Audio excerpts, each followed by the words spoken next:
What's up, ladies? Welcome to another episode of Revitalized Womanhood podcast. And today on my show, I get to talk with the very one and only Shawn Villalovos, his wife. We had his beautiful wife on the show earlier a couple months ago, and she's amazing. She's doing amazing things.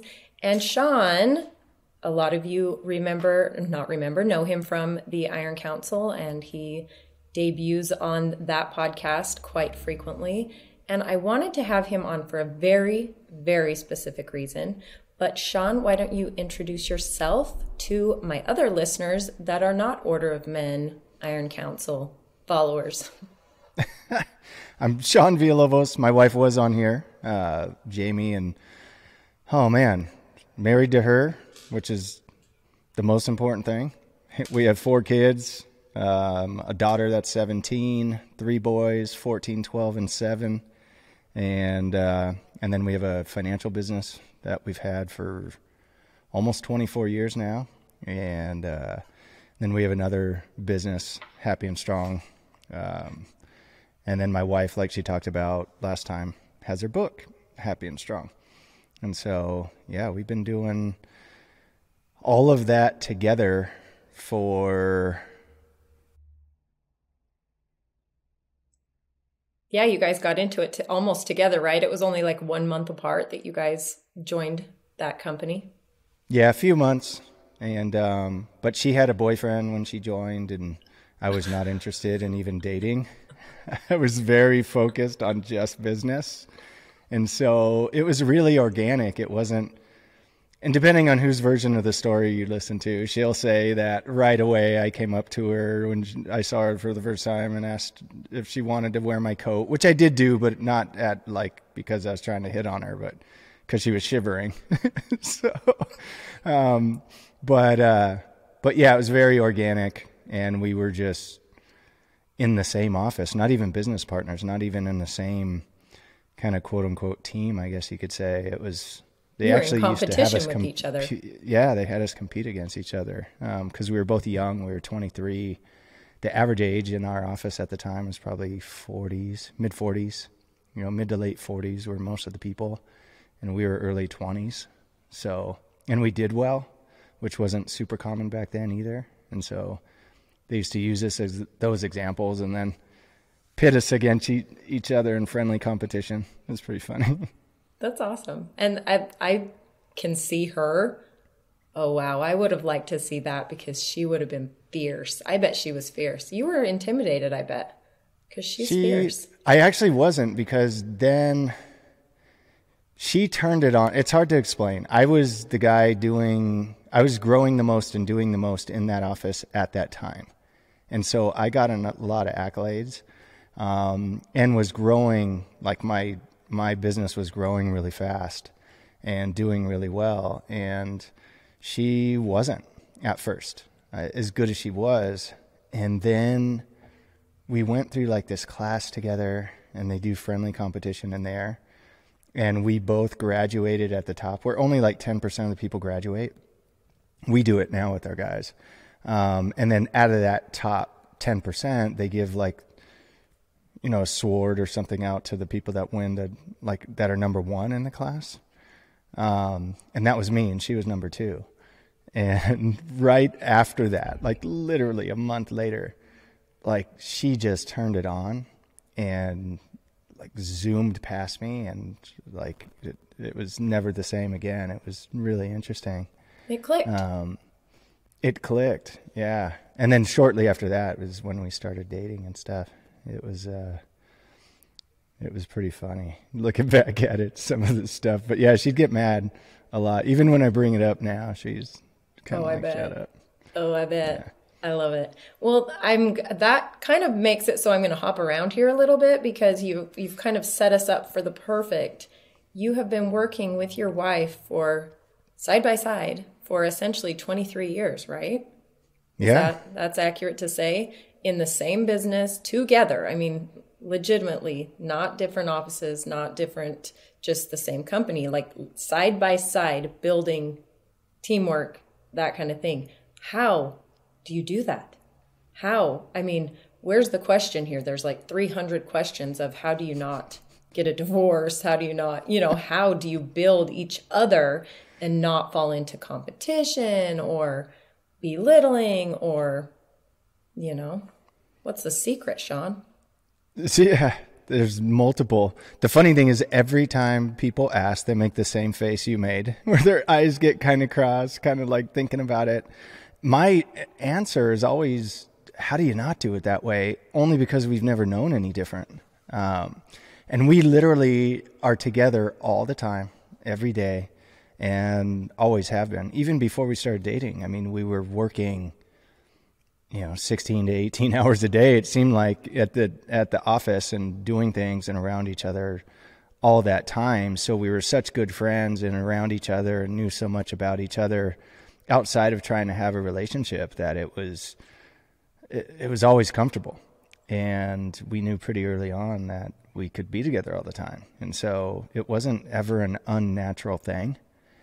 It just culturally, we're told that you need to be like different people in different places, and that we've never really accepted that, where we've just been pretty static in everything we do. So many people they're one person at their job, they're one person at home, they're one person at church, we're almost taught to be bipolar. And for us, it was just like, well, we're going to be the same no matter what. And so we've never had like these quote unquote different lives. So that was part of the secret, is we were doing it before we started dating. So it was just kind of a natural occurrence. And then, this is a deep one. We made a decision a long time ago that this was going to be a partnership. And we were going to try not to define roles. And I think the biggest trap that I see most couples get into, whether they're trying to do something together or not, is they try and tightly define who does what. And I think that never works. And we've always been really good at kind of having expectations of each other, but not so rigid that it causes crazy arguments. We also realized a long time ago, for every one or two things that I get done, she'll get done 10 or 20. I'm so glad you admit that. And so, another thing is we made a decision a long time ago, through another coach that we had, that we were going to make her the face of our business, because we did have those separate businesses. And especially early on, I did do quote unquote better than her. But then it was clear when I saw her kind of zoom past me and just that momentum, I'm like, man, she's better than this, better than I am at this. And I was fine with that. And so it was at the time, more so than now, a big ego thing, where I had to be acceptant of, she is better at this. But at the end of the day, as we started dating, and we didn't date for that long before I asked her to marry me. And when I realized we were going to be together anyways, I mean, all of the money was going to land in the same account. So I didn't care whose name was on it or who people looked at more. And I think, honestly, that's hard for most men to do. Actually, I shouldn't even say I think it is. I know it is, because we've dealt with thousands of men who have a hard time with it. And so that's in any capacity, even if they're, if they aren't involved in the business. So that's one thing. The second thing, secret, is that early on we got coaching on our personalities. So the best way I could explain it, it would be probably, people could say, profiling, kind of like the FBI does with with different personalities, and we all have our tendencies and our strengths and the things that we like and don't like and what's useful and not useful to us. And real early on, actually, I don't even think we were married yet. So before we even got married, we did this coaching that taught us our personalities, helped us understand ourselves better, and then simultaneously understand each other better. And honestly, I don't know if we would have stayed married if we didn't do that, because Jamie can be very rigid and focused, and in the process of getting things done, the guy who explained it to us explained her personality as a dragon, where she comes into a village and she's, looking for sheep to eat, and in the process ends up burning down the entire village, swooping down to grab sheep. And because she's just focused on the task at hand. Yeah. And so he said, in that process, like, you're going to be the village, because you're the one who's around all the time. You're going to be the village that she burns down. So when she says things, you have to not take offense. Like, you literally just have to act like it didn't happen. And that was really hard. But once he explained it, and we spent the time and we spent the hours, then it was fine. And here we are, we've been married almost 21 years now, and and I won't say that she still doesn't, she doesn't do it, or that she stopped doing it or anything, because she still does. And I can't also say that every time she doesn't, I don't have this gut reaction, like, well, screw you, because I do. But very quickly, because I understand her, it dissipates. And so I don't hold a grudge. I don't dwell. That's exactly, you just hit on like 3 different things that were perfect for that, because men, it's first of all, having the confidence and the self-awareness of what you are to be fine with someone else, your wife, be fine with her taking the lead or taking this role or whatever she's doing. So it comes back to a husband, a man, that can be secure enough in himself to be fine with that, right? I mean, yeah, you're going to have your little irks and tweaks and whatever, but you have to be strong in yourself. I should say anybody. For me to allow anybody to do those kinds of things, I have to be confident in myself to know that they're not trying to hurt me. They're not trying to belittle me. It's just, this one's better. I mean, that's just facts, right? She was just better. And then, and you guys figuring out your roles and always being together. That was like Rick, when we were traveling around the world and everyone's like, you're crazy. You want to spend all this time together? You guys are just together all the time. And we're like, yeah, weird, right? We like each other. Isn't that weird? But we kind of got into this rhythm of, like, you can't have too many cooks in the kitchen, right? So we got into this rhythm of, I knew that he would plan where we went and he would book the trips and he would do that. But I would pack and make sure the luggage was the right for where we were going. And because that's different, especially with kids, you have to know specifically what kind of stroller you can use or what kind of, it's different. Mm-hmm. And how to pack, or do we have to wear backpacks, or can we take rolling luggage, or, and then packing the car. Even we learned this very early on, but it was the funniest because we hadn't done it in a while since COVID. And this spring when we came around and did that road trip and met you guys, it was so funny because we were in our little SUV, you remember, and the back of the SUV, we opened that thing up and it was like you couldn't see daylight through it. It was just packed. But Rick would try to put something in and I was like, no, this is like Tetris. If this is like the best game of Tetris, it's like shopping at the grocery store and having to make sure everything fits perfectly in the shopping cart, right? And then perfectly in your car. I'm like, you cannot touch anything or I will lose it. And it would. That's when our fights would come, is if he would try to help. And I was like, you are making this worse. And so it's like you said, you just kind of define your own roles and it works out.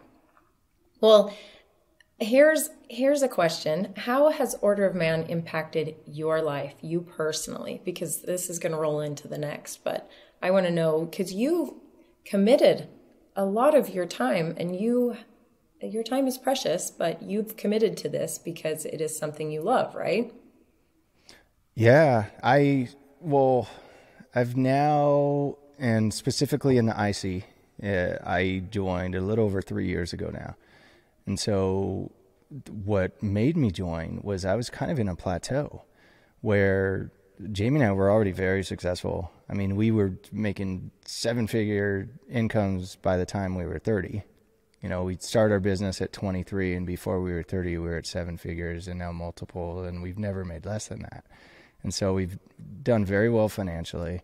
We're growing multiple businesses, and, you know, we've gotten really good at the balance stuff. But still, I felt like I don't feel the juice like I used to, like that passion, that excitement. I was just kind of missing a little something. And then we have great mentors too. You know, like we've talked to you and Rick about that. Like Ed Milet's been one of our business partners for 23 years and one of our good friends. So you have a mentor and a coach like that. It's kind of hard to find better than that. And so, but sometimes you just got to shake it up.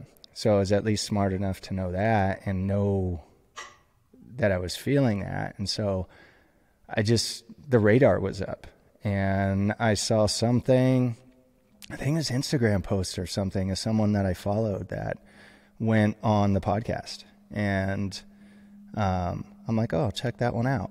And I listened to Ryan, and there was just something that clicked. I'm like, oh, this guy gets it. And then started listening more, and then started listening. You know, I really liked the Ask Me Anythings. And I'm like, man, I'm going to check out the Iron Council thing they're talking about and get on there. And then I jumped on there. And honestly, when I jumped in there, that just broke loose kind of that thing that was holding me back, that plateau. And it shook me up again. It got me juiced. It got me excited, got me refocused. And the rest was history. You know, we've since then, like, significantly grown. You know, income has almost doubled again, you know, like since that time in the last few years. We started Happy and Strong. We started other business, did some other things, you know, like added things to our existing businesses, and just super excited about it. You know, we've moved to Tennessee. Yeah. It's been a lot. And so it's made a significant impact, but the time is like, I don't know, for us, Jamie and I, it's just impact, right? Like that was what I was feeling, was I could be doing something larger, more impactful, even outside. Not that what we're doing isn't, but just as far as scaling up, that's where I was stuck. And so this offered me the opportunity to feel like I was doing that. So that's why I like putting in the time. You know, I'm not going to run something like Ryan is with the Order of Man. I don't plan on starting something like that. And putting in that much time and effort, but I'm more than willing to do the Ask Me Anythings every now and then, or, you know, however I can contribute to the IC in any way. I'd love to do that. So what I'm hearing you say is it was the community, right? It's this community aspect, because you've got these amazing mentors that you've been basically raised with, right? Because when we're 23, we're still babies. We're not real people yet, even. So you've been, most of the time. Make all your mistakes before you're 25. That doesn't count. Before you're 25 doesn't count, right? No, but so you had all of these influential people that were guiding you on your journey, both of you, and you found this plateau. Well, okay, to shake it up, you found a community, right? It just clicked. It was like pulled you to it, and for whatever reason, it lit that fire again, right? So that's what I'm trying to do over here for the women, and that's what Ryan came to Rick and myself and said, hey, I think it's time. I think we need to do this, get this going for the women.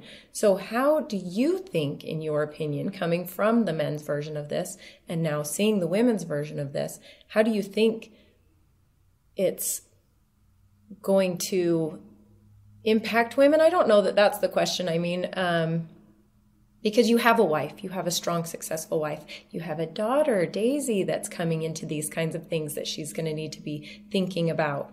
Where do you see this for women coming from the men's side of it? I see it exactly how Order of Man and the IC is, where there's no point in your life you could be at where you don't need something like this. I had this discussion with a guy that was at, oh man, I'm forgetting the name of it. It's on my, where is it? Man Uncaged. So Ryan did this thing called Man Uncaged, and it was in Northern California.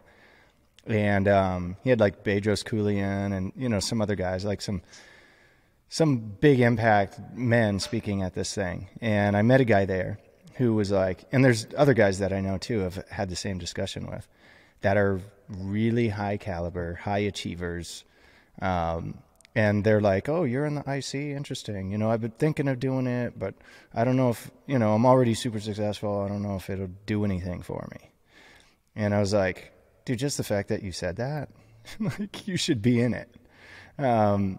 Like, that should give you reason to get in there, because if you're starting to think, I don't know if this thing, you know, will do something for me, that just means that your willingness to grow is slowed down. And maybe you get in and it's not for you, but you're not going to know if you don't try. And so it's now saying that the majority of the people that it's going to benefit the most are people that have never done something like this. That's what I see in the IC, is the large majority. That was me at 23. I was lucky enough to be in a place, in an environment, in a business that was focused on personal development, and thrived from it because I wanted that. I wanted my life to be different than how I was raised and how I grew up. And so this, for those people, is going to be exactly that. The key is that the women joining have to want their lives to be better. And if they have that feeling more than any other thing, I think they're going to get everything they want. And maybe they don't even know what that is at first, but they'll get it. Or actually, more significantly, most of the people that think they know what they want and what they're going to get out of it when they join, I think that's going to change pretty rapidly once they're in it as well. But either way, it's going to serve them. Well, and what I think I'm finding is the block maybe is, so there's two things. So you've got this one side where it's ideology of this woman for society, that these men want a wife that is a homemaker and stays at home with the kids and, you know, whatever, the June cleaver, the quintessential June cleaver, right? Which is fine. There's nothing wrong with that. Some women want that. Some women are born thinking, I just want to be a mom. I just want to be a wife. And that is fine. But my problem comes into that because I've done the wife and the mother and I love it. I've done it. I'm doing it. And you're good at it. I'm good at it. No, but my problem is when you're sitting there and you're okay with, like, Rick would come to me and say, oh, you got to read this book. It just blew my mind. And I'm like, ew, no, that's business stuff. I don't need to know that. Like Atomic Habits or Good Leaders Ask Great Questions, or these are just the two that have been my book of the month just recently, or Happy and Strong, or you know what I mean? And I'm like, no, I have no interest in that. I'd rather read the Twilight or the vampires or the whatever. And I didn't realize that now I do. It's only 6 months later. It's so genuinely like an aha moment when it happened that I'm like, I started flexing those muscles, right? Those muscles that I had let atrophy. And I'm not saying that you can't be a wife and mother, but I'm saying there's more to you as a woman. Your brain doesn't have to atrophy. Flex those muscles. You don't have to not know how to go into social situations and be a bright, shining member of the conversation, right? You're not hiding in a way and letting your husband lead. Be part of it. Join, you know? And so I'm having the problem between the husbands maybe not encouraging or not being confident, like we talked about earlier, not being confident enough in themselves to see that their wives can benefit from this, or B, women who have been shown the way of passiveness their whole lives, so they don't know how to ask for things. Like you said, they don't know that they want something more. They don't want to ruffle feathers, so they're not going to push for something more for themselves, or, you know, and when you were talking to us the other day, I'm like, boom, I need to have Shawn on here because his wife is a powerhouse. She is incredible. And you have supported her. The perfect example for me, because I didn't know you guys that well, was this last conference you guys had in Vegas. And she came out on the stage to do her talk. And you were just pumping up the crowd. Oh my heck, you were just bouncing across this stage. Just like, anybody go YouTube this because it is awesome. I'm her hype man. You are. And I loved it. I was like, look at Shawn. He is getting it ready for her. And she was just, yeah, he's my hype man. And that's kind of what Rick's been doing for me. He's my hype man. And I'm like, everyone needs a hype man. It doesn't matter if she's out here speaking to packed crowds in these forums, or you're coming home and she's been drowning in laundry all day, or the kids have been sick and ornery and whatever. She needs a hype man, right? She needs something. So those are the two things that I'm having growing pains with, right? Is breaking through both of those. That's not going to go away. Number one. No, never. So on your end, you're going to have to get used to it. It's funny about the permission thing. As you say that, like I have these giant things on the wall of my barn. Here, I'm going to switch this. Yeah. But I want you to, let's see if you can see it. Oh, But hey. like right here next to me, it says, "Stop Asking for Permission," starring leadership, greatness, and freedom. Love it. And so it's, too many people do that. They're like waiting for someone to, quote unquote, allow them to do something special or that they've always wanted, or they're afraid to ask. And like I tell my kids all the time, they tell me, "Hey Dad, will you get me this? Or will you ask so-and-so to get me this? Or can he?" I'm like, "No, but you can." And then if they're tentative or they don't want to, or they're uncomfortable, I'm like, "Look, anything you want in your life, if you don't ask for it, I can guarantee you're never going to get it. If you ask, it doesn't guarantee you're going to get it, but it's going to increase your chances." And so it's in any relationship, like you kind of have to gauge, but you have to start somewhere. And so like have the conversation. See, Jamie and I, like I mentioned before, we decided a long time ago it was going to be a partnership. And when we said our vows, for everybody, it's at least till death do us part, right? And for us, like our vows are for time and all eternity. And so that's a pretty heavy level of commitment. And so we just decided, hey, if we're going to be together for that long, we want to support each other. That's what a partnership is. And so in support, I tell people this all the time when they get started in business with us, because so many times people think support is, "Okay, honey, well, you go do your thing." And as you talk about Rick, like I know Rick isn't just like, he's not just at home with the baby and that's all he's doing. Like he's helping you behind the scenes. He's doing stuff like, the support is like, this is not just your thing. And when I say your thing, I mean you, Gina. It's your guy's thing, right? It's your thing as a couple. And so this is your business. Even though you're the face of it, like support means that however you need help, he's going to provide that for you. And so I tell people all the time, like if your spouse had a restaurant and, they got up and did whatever they did to go to that restaurant every day, would you tell people when they asked like what you did or what your spouse does, would you be like, "Oh, they've got this restaurant thing that they do"? Like, no, you'd be like, "We have a restaurant. It's awesome. The food's great. You should come and try it," right? It'd be really weird if you didn't react that way. And so many times couples don't support each other in the things that they maybe feel passionate about, or maybe they want to give a try. And, to me, that's never made sense. And especially if you have kids, it really doesn't make sense, because one thing you tapped into is that we're supposed to grow. We're supposed to change. We're supposed to improve. It's part of the human experience. But most people forget that somewhere in their early 20s. Actually, most people, they probably really start to forget it in high school, where their dreams shrink to fit, what's quote unquote realistic. And when you're a kid, just think of the baby, right? Everything that babies do is the best. Like even the first time they poop, you're like, yes, they pooped. And that's amazing. And then they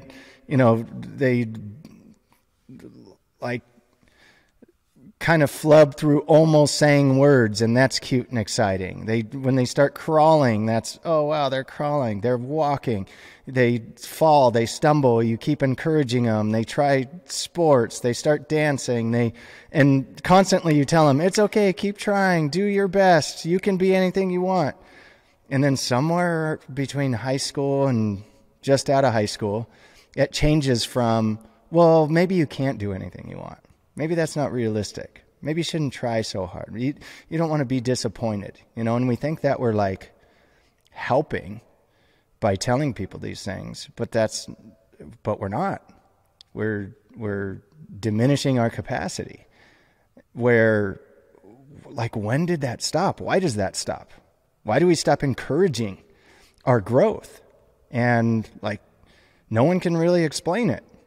And so if that's true, then you need to be in an environment that helps support that, which you have, but then that's got to start in your home.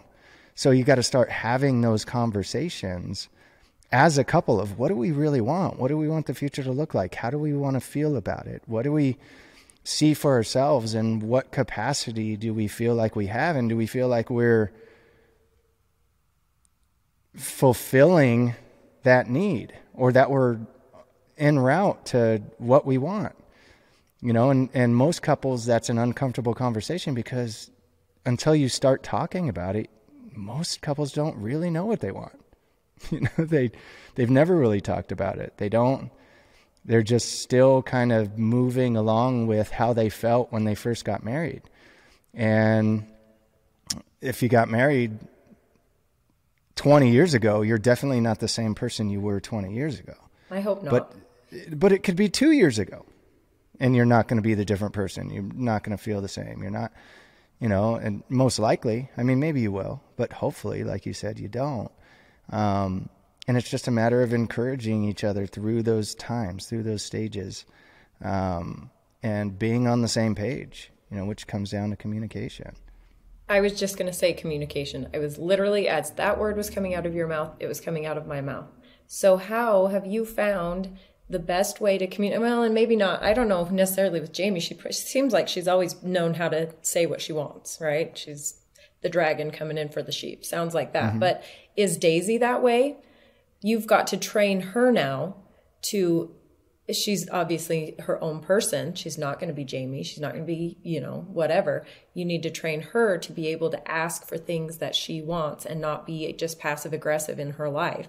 How do you train that? How do you encourage that? How do you, I think a daddy's girl, that's a good example right there. You're setting an amazing example for her, for what she expects of her husband, because she's not going to be expected to be this quiet, I don't know how to say submissive. I don't know how to say it without being offensive to somebody. I'm going to offend somebody. You're going to offend someone.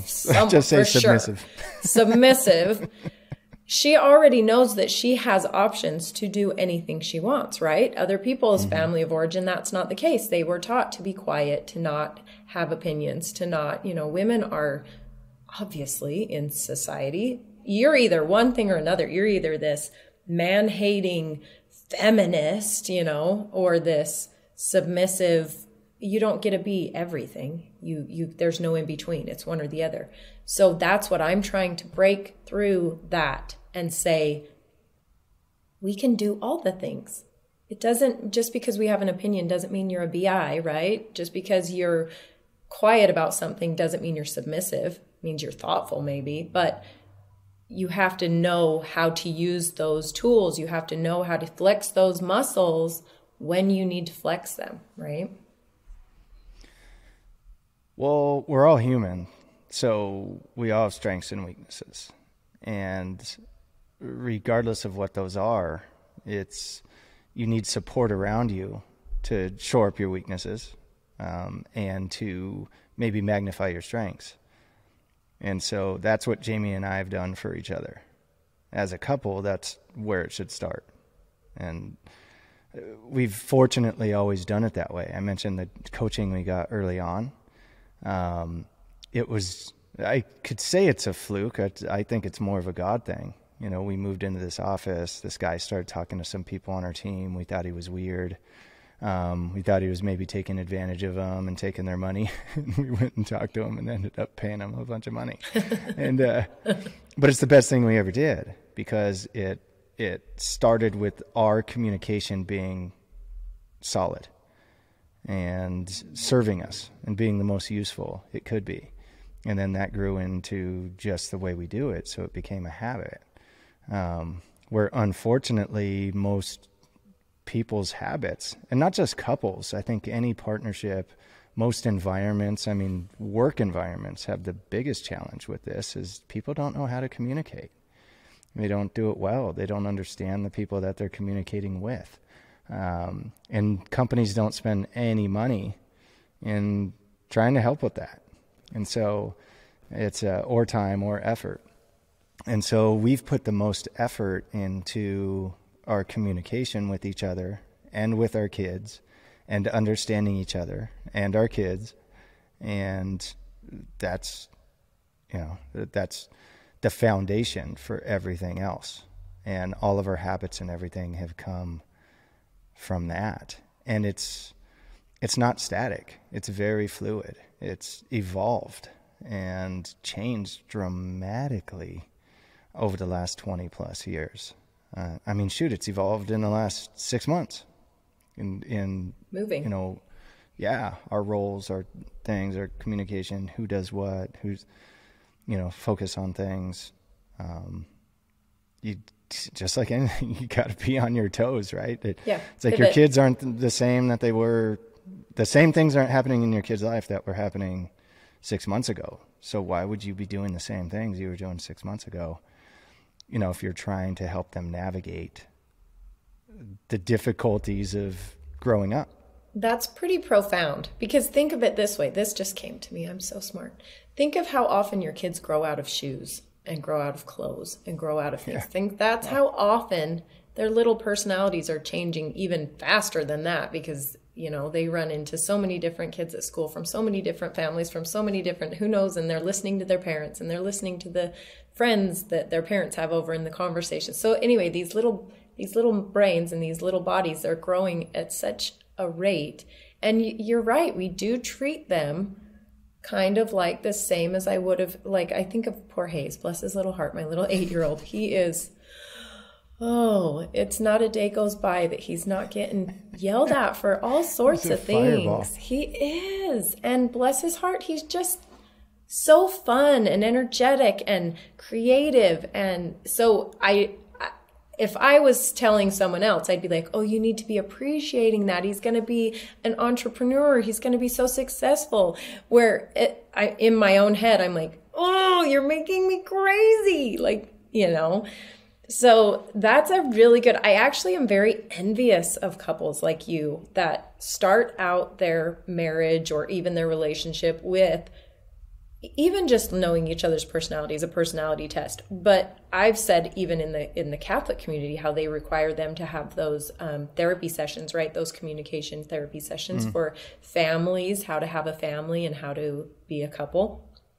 Because how often we jump into 20, we said you're not even a human until you're 25 at least. And all these people are married and having kids before that time even. And it's like, how do I do this? How do I go from being a cheerleader at high school to now I'm a mother? And I say that all the time. They sent me home with this last baby and I'm 40 years old going home with this baby. And I'm like, I don't trust myself with this. Can someone else take care of this for a little while? You should not be sending me home with this. I'm not the right person to do this, it's so crazy. So I'm so envious of these people that start out with that, because if Rick and I went back to when we were first married and started out that way, learning how to fight, learning how to communicate, oh my gosh, Wow. We wouldn't have grown into these amazing people that we are because we wouldn't have had to go through all those struggles to try to figure out who we are, right? It would have. So I've got this gal in my membership now in the sisterhood, and she's 20, and she reached out to me and she said, would this be a right fit for me? You know, I see all these women. I mean, she didn't see them, but what I talk about, you know, is basically me. I'm my own demographic, right? And I'm like, oh, yes, I want you in here. I want you in here so bad, because just like you and the gals in here, that the one that's not married, but she's living with her boyfriend, or the one that just got married and they're building a business together, or the one that just had a new baby, and we've got a 75-year-old, her son and husband are in the IC, you know, and she is amazing. And it's all the seasons. I'm like, you are starting there with this information and this knowledge that I would have died for back then, right? And that's so amazing to me. I'm so envious of that. Yeah, but that should be everybody. Like I said, we were very fortunate that we did that. And honestly, the only reason that we did is because we had been in that environment that encouraged personal development. And so, like, we had spent thousands of dollars going to, you know, Tony Robbins seminars and Tom Hopkins and like all of these like motivational and you know, business meetings and things that were just trying to help us be better. And so when we came across that, we were like, man, this is better than all of that stuff, because it's directly applicable to us on a daily basis. 100%. You know, way beyond motivation. And so anything you could do to communicate better, I think, is great. The challenge most couples have is they wait until things are totally broken to try and fix it, where instead of just trying to grow together, you know, and be in that communication early and often, so that the big issues get talked about when they're still small. Yeah.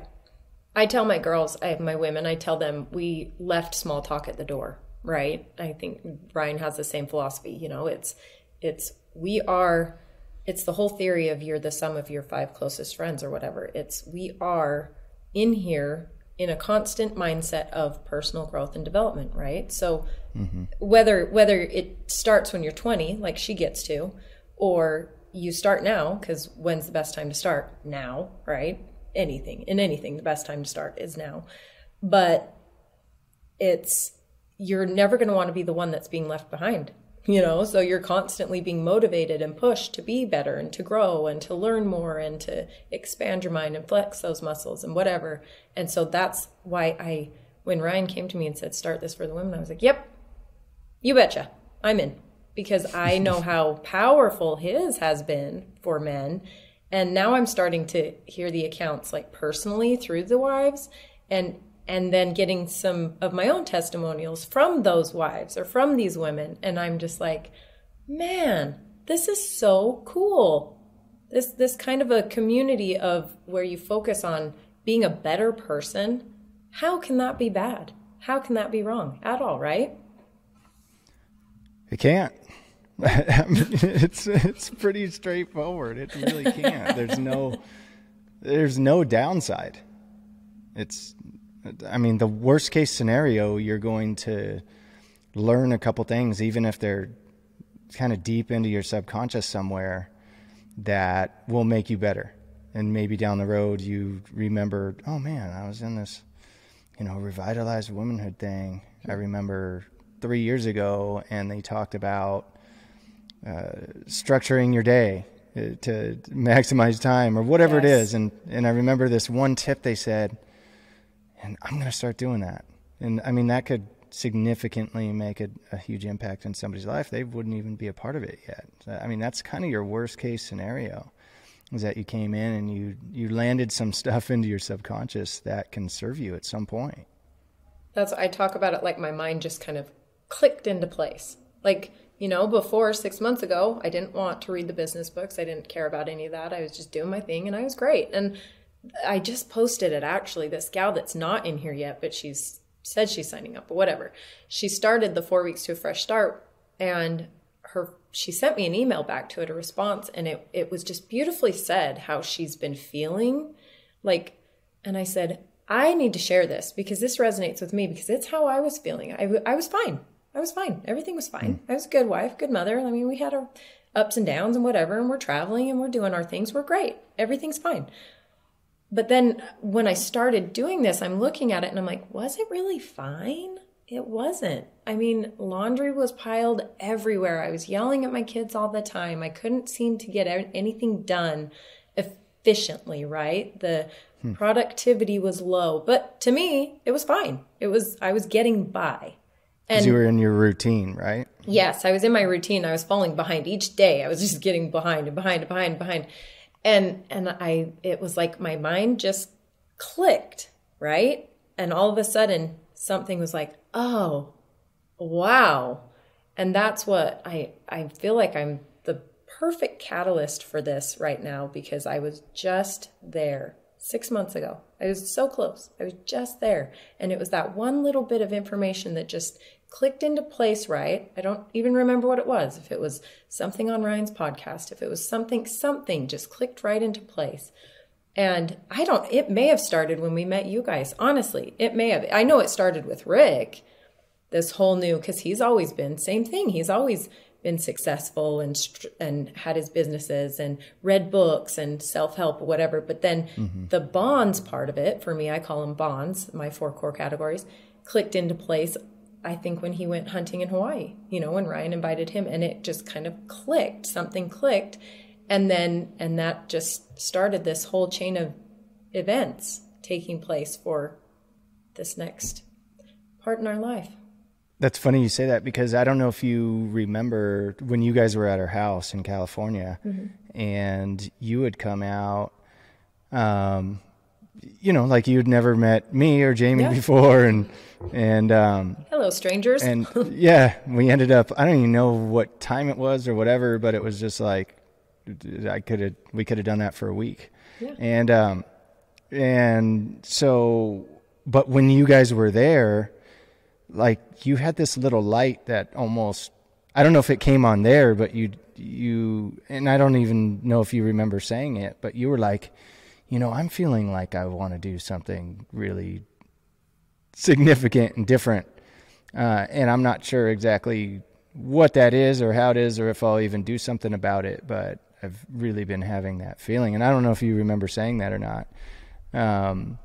But I remember thinking, that's interesting. We'll see if they do anything about it. But you definitely weren't anywhere in the vicinity of doing something like this. Yeah, no.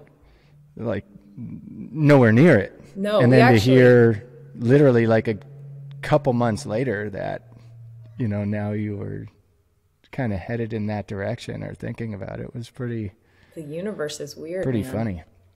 Yeah. That's funny that you said that. I don't remember saying that.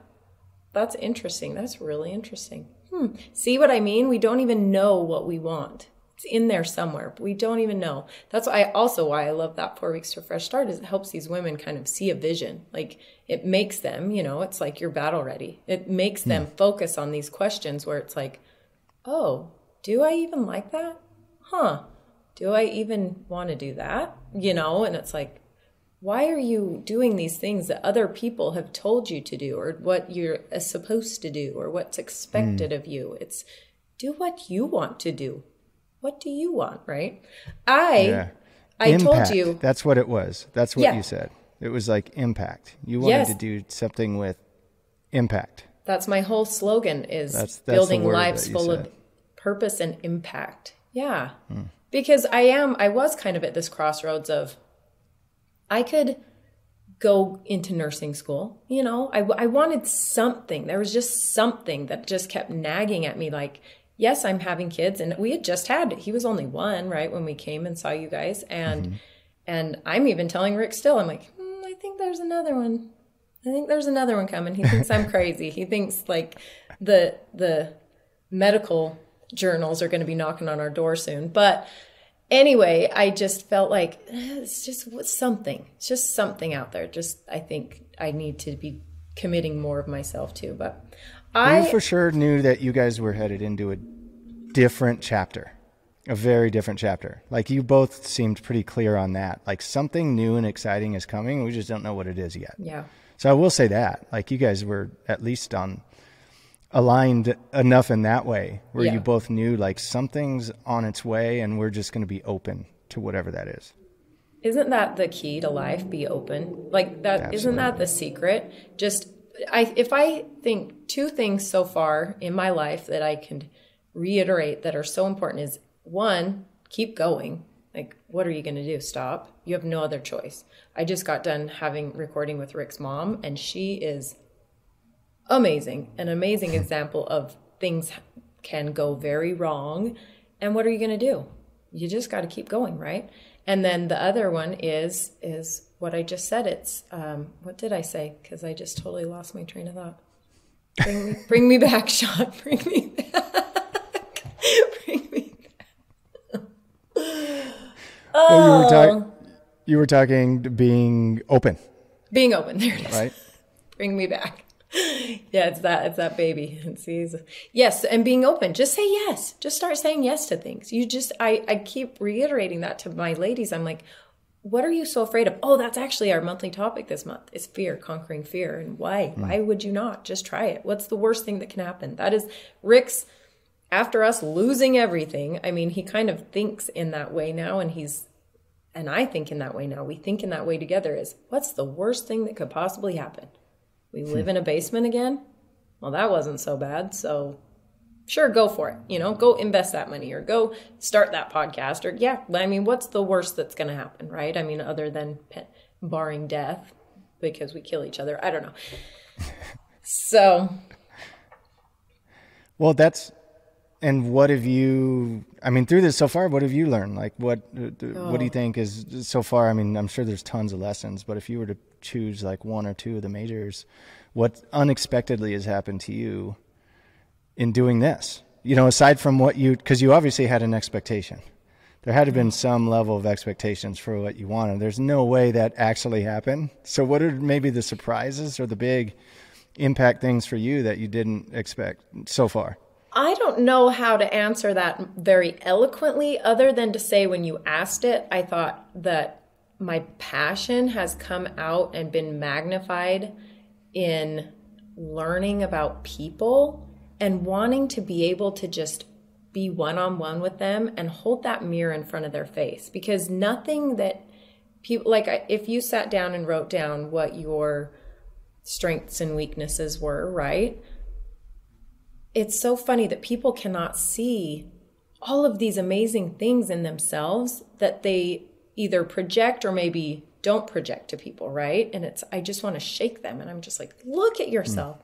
It's amazing. Look at what you are, right? And I don't know why I've become such an advocate for that. I didn't think I was an advocate for that really, but I've become where like Rick's like, oh, I don't know how to say this, not crass. Anyway, I'm like, just be crass. I like it. I don't want, he's like, we need more members. And I'm like, no, we don't. We really don't. Honestly, I love what Emily Frizella said.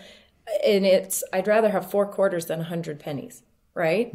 I would rather be able to focus my time with, and that's not going to last forever. It can't. This is a community and I'm trying to grow my leaders and my squad leaders so that they can be the me for their teams, right? I'm trying to pass the torch. But for right now, this little moment, I get to be this advocate for these women that didn't know they needed an advocate maybe. Maybe they felt like they needed something, but they didn't know that that's what it was. And they needed a cheerleader. Right? They needed a hype girl in their corner that was like, I got you. I'll do it. You don't need to do it for a minute. I'll do it for you, So that's been really amazing. Yeah. That's awesome. I as you were saying that, I kind of had this thought that you've been really, I think your biggest advantage you have in doing this is that Rick is who he is, because without his support, his real support, like none of this is possible. And that's true for anything that anybody tries to do in their life. And like, I'll probably get some guys pissed at me for even saying this, but a lot of guys that are maybe upset or they don't want their wives or their girlfriends or whoever it is in their life to be a part of something like this is just because it may accentuate some of their inadequacies, you know, and kind of magnify those things that they're not showing up as, you know, as their wives start to kind of realize that they could show up better, stronger. Simultaneously, they're going to realize that in their partners that, you know, maybe some of those things aren't happening in their homes and some more of those conversations are going to be coming up.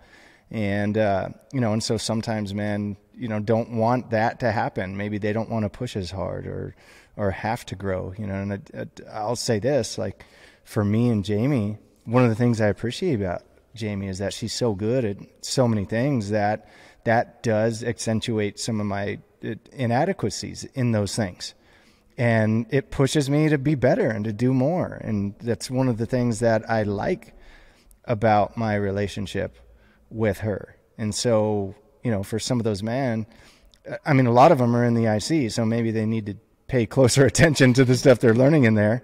But for the ones that aren't, you know, maybe they need to join the IC. Maybe they need to listen, you know, to more of the Order of Man, jump on the personal development train. And the thing is, your life can be so magnificent. Like we have so many possibilities. The sky's the limit, really, truly, for all of us. And when it's two heads working together, we tell everybody that when you get two people working together towards a common goal, it's not just twice as good. It's more like 10 to 20 times as good. And there's this old story of like these, you ever see the tractor pulls? Yeah. Watch that? Like yeah. You know, where they are literally like pulling dead weight. And they used to do that with horses before, you know, actually they still do it with horses in some communities, and where they pull just dead weight on the ground. And a long time ago, when this was like a bigger thing, they took like the world champion, you know, or the national champion pull horse and teamed it up with like the number 2 pull horse in the country or whatever it was. And those two horses together, like the best pull horse in the world could pull like twice their own dead weight. But you put 2 of them together and they could pull, I think it was like 15 times their own dead weight when there was 2 of them together. And so the same is true for us as couples. So, you know, I think for anybody that's a part of this or thinking about it, they're going to improve. But they also might get some pushback. They may, you know, and that pushback, I would say might come, but most likely will come from the people that they care about the most or that care about them the most. And sometimes they're doing it for selfish reasons. Sometimes they're doing it because they're trying to quote unquote help you. But, you know, either way, I think it's a good opening for some of those conversations to happen.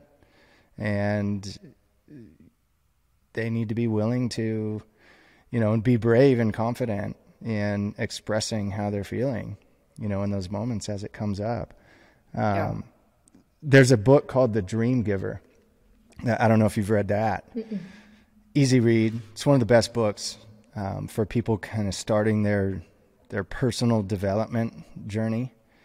It's written by Bruce Wilkinson. And, oh man, it's everything that's going to happen to you as you're in the pursuit of being better and getting better is explained in that book in parable form. And man, it's good. So that's awesome. I'd recommend that too. You know, a lot of the women getting involved for the first time. On the list. Done. I'll text Rick and tell him to order this book now.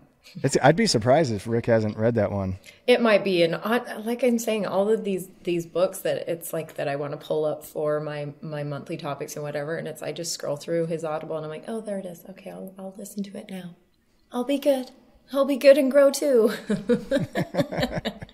So do you think that because of your family of origin, because you were the oldest of 6, just like Jamie? I didn't know that. I didn't know you both were the oldest of 6, but you were raised by a single mom. So yeah, but there was a brother and sister on my mom's side, and then I have 3 brothers on my dad's side. So I'm the only one from my mom and dad, and then they split I see. and remarried, and then had more kids. So I'm the oldest. So do you think that that is a reason, one of the reasons why you were strong enough and confident enough in yourself to allow Jamie to be this shining star, this rock star powerhouse, because you saw your mother being a working mom and being she had to do this. She had to get out there and get it done. Do you think that that's why? I guarantee it is. I also had a super strong grandma on my mom's side. So like my mom and my grandma were, they're actually, and they're very different than Jamie. Like they were gnarly, really tough, really rough around the edges. But yeah, my mom, it was just crazy, what she was able to do and provide for 3 kids on her own most of the time.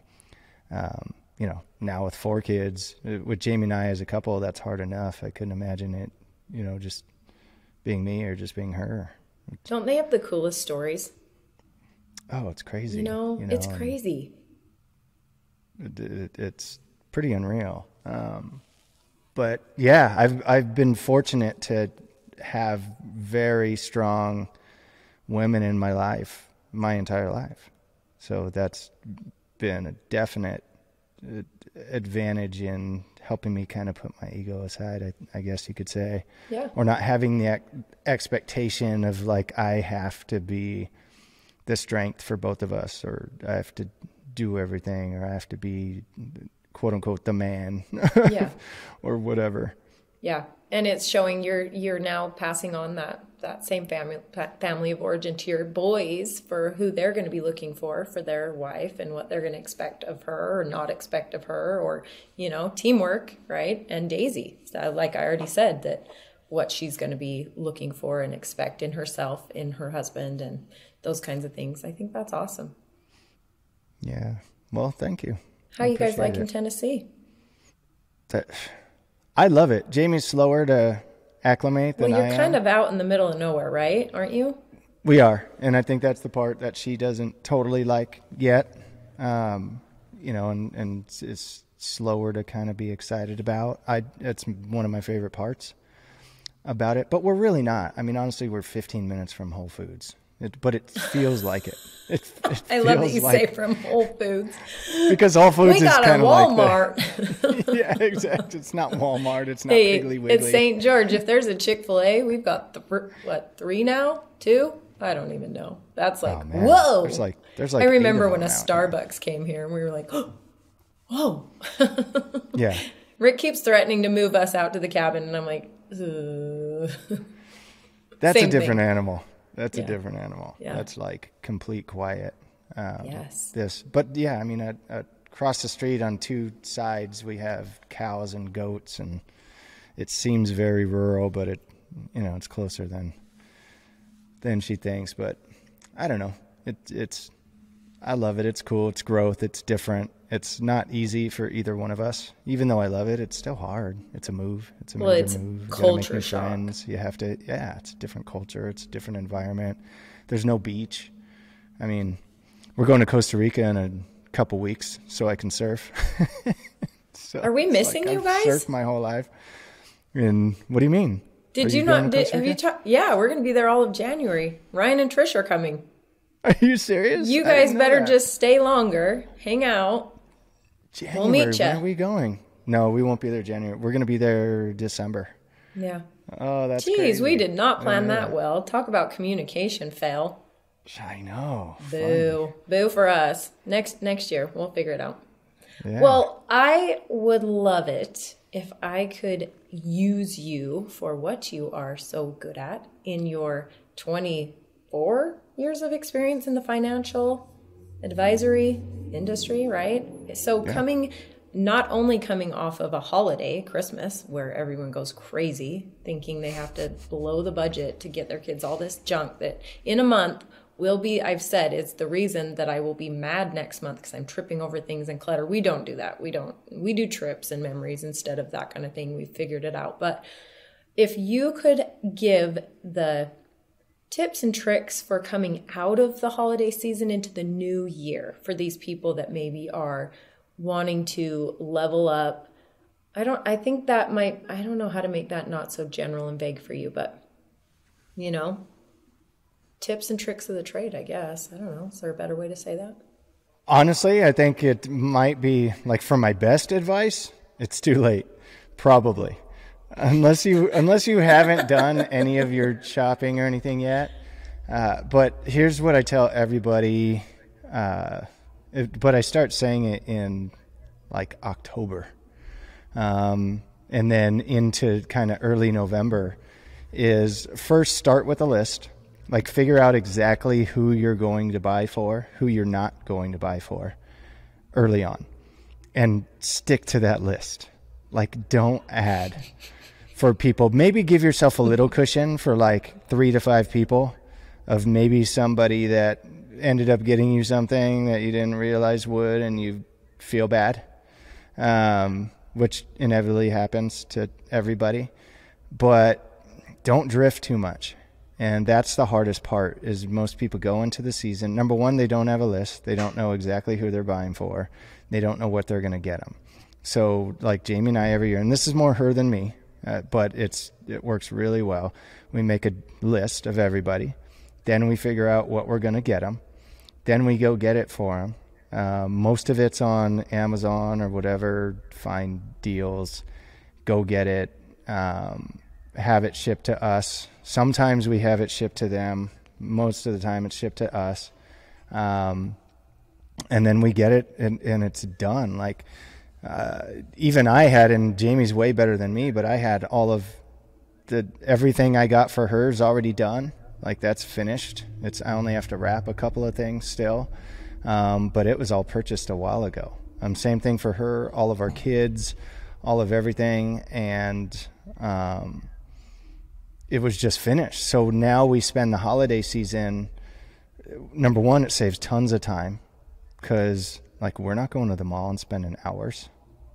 So, yeah. So all of it, we're not time wise, we've saved ourselves compared to how I grew up doing it or what most people do. I mean, most people through the holidays literally are spending, who knows, like a work week's worth of hours, most likely just in shopping, and so we don't have any of that because we started early. We had a list. We knew what we were getting. We spent that time, and that time took a total of maybe a couple of hours, and then the time to go on and get the things purchased.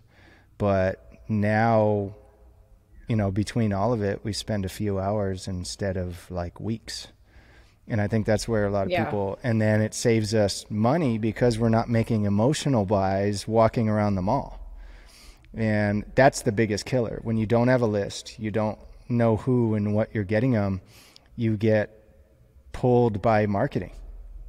And that kills most people financially. There's a crazy stat that I heard only a couple of years ago, so it's fairly current. But they said that the average person works from January to the end of July just to pay for taxes and the holidays. Yeah. What? Not me. And so many people spend way more than they want to through the holidays. They put it on their credit cards, they do whatever. And most of it is through emotional buys that like marketing worked them over on. And most of it's because they're out and about and they're getting sucked into the feeling, the holidays, being at the mall. Oh, so-and-so would love that, or whatever. Jamie and I don't get any of that. We don't. And we've been financially independent for a long, long time. So it's not like we can't. We just, to us, to honestly feels like a waste of time. And that's what I was going to say was your time is more important because think about the time you're spending in traffic at the mall parking lot, trying to get in and out, in line, waiting. That's time. And that's your most precious, valuable thing you have, right? You can't make more of that. So, and that's like it comes down to your habits too. If we're talking money, this is like a whole other hours that we need to go into. Most people have bad financial habits, and it starts with their foundation of how they understand money. Nobody's taught money. We don't get those fundamentals in school. You could get your degree in finance and never learn personal finance. You can learn how to make a bunch of money for some big corporation, but not what to do with yours. And we grew up in households that are poor with their money. So, I mean, I have no one in my family that was a good example of what to do with your money. Terrible. Like, and that gets passed from generation to generation to generation. And so I had to reform, new habits and learn those things and grow from there. But now, like, this is going to be a dumb example maybe, but we went to a Christmas parade that they have in Franklin out here every year. And they do this giant parade, and it's, Jamie's super excited because, like, I don't want to sound like a humbug or a Scrooge or like we're not into the holiday season, because it's our favorite season. We're very Christmassy and we're very into it. And so we go to this parade, but, we planned even that. We were going to go at this time. It started at 2:00, so we were going to leave at noon, get there early, bring a bunch of chairs to sit in, and we'd never been to it. We just assumed it was going to work like this. They were going to line the streets and things like that, and we saw pictures. So we brought all our own lawn chairs and everything. We were running late for us of how we wanted to be, but that's kind of part of why we plan it, to be super early. And then we get there. Like, I planned parking, which was, I valeted at the spot. It cost me $5 to park at this spot, which was right next to where we were going to set up, like not even a block away. So we didn't have to walk. We didn't have to do that. We ordered pizza from this place that we were basically sitting in front of, and so that we could, our lunch and everything, like, it was this plan. So we didn't waste time. It was super efficient. We got there early. We set up the chairs. We ordered our pizza. We had some other friends that met us there. So we kind of set up for them too. And we had this great time, front row. We never had to worry about, not being able to see, our kids not being able to get the candy that was being thrown off of these floats. All that, the full experience was ours to have. And it was just by being there literally 20 to 30 minutes earlier than everybody else, and figuring out our food and what we were going to do all ahead of time. And you could see it, like, people being flustered and scrambling. And I mean, it was fun and everything else. And that's why I say it might be a dumb example, but that's just the habit for what we do in everything. Like, we don't just show up. We talked about being flexible, being flexible doesn't mean that you drift. We're not drifters. You don't get to any dream destination by drifting. And so it's, most of the time, people end up somewhere they don't want to be because they've drifted there. And so we're planners. It's just what we do in everything. It's our habit. And we communicate that too, by the way, weekly and daily communication of what our plan is. Yeah. Oh my gosh. Well, that made me think of it. It's not a dumb example. Actually, that's a perfect example. And it's going to pull me away from the holidays and back into a wonderful point, I think, of how you're talking about habits, because okay, how do I say this? When I am going somewhere, when I have an appointment, that is very important to me. Someone else's time is very important to me. So I would rather wake up early and detriment to myself, or, scramble and scream at my kids, whatever, to get to be somewhere else on time. That's fine. That's a habit I have. But like I was saying with my home, though, I was falling behind on these habits, And so I did become this flustered person, I felt like, And so it's like you're saying, if you just be prepared. It's a Boy Scout motto, right? Just be prepared. Plan ahead. Be prepared. That's Rick's whole, he has to live and die by this, because when we travel, you have to know everything, right? You have to know all the scenarios. You have to know where you're going. You have to map it out. You have to have the car. You have to, and so be prepared. And that's with your finances too. It's a habit. Everything's a habit. So what we had to do when we lost everything is we had to sit down and say, is it worth getting a coffee every day? No, it's not. Because guess what? That adds up. What is it worth, right? Is it worth us going to dinner this week? No, it's not. What our vision for where we wanted to be in the future, it took some serious habit restructuring. Is that how you would say that? To be able to get to that point, right? We had to break a lot of bad habits, and it hurt. I felt it. Even the silliest one for me is, because we did the cash, the envelope system, the silliest one for me was having to go inside the gas station to pay for gas, instead of just being able to use your card. It was the hardest, but that's such a silly, like you're saying, it's a silly thing to me. That's like not a big deal, but it was a habit I had to break. It was something I had to get over. Or like I tell my ladies, one of my things that is groceries, like running. So one of my big things for business, because these women aren't all business women, they're not all in the workforce. They're not all, some of them are in their homes. So how does business apply to these women that are stay-at-home moms? Well, how you should be running your home like you're the CEO of a company. Mom Inc. Your home, your family. Yeah. Trimmer Inc. This is Villalovos Inc., right? And Jamie, actually, I loved it when she was talking about it, because I'm like, your kids are like your little employees. Because she says instead of chores, they don't have chores. They have jobs that they do to be responsible people, part of this family, right? Part of this home. They are expected to do those things. It's not like we're allowing you to make some money, so you have to do this, and they hate it. It's no, this is you're going to figure out that being part of this family means you do this, and this, right? And so you become the CEO of this. So part of that is, like you're saying, the emotional buys when you're at the grocery store. How many women just go and wander around Target every day because they have nothing else to do? And they spend so much money, right? And then they fight with their husband because their husband didn't come home or missed so-and-so's play because he had to go to work and make up for that money that she just spent at Target, right? Like where, take a look inside. You're the CEO. Take a look inside and figure out where the budget and the productivity and the, look at these things like a CEO would, and you will be much happier. You will be much,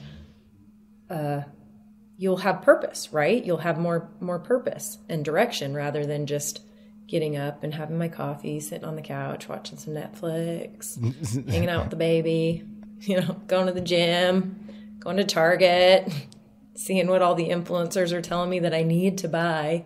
I got a new shacket,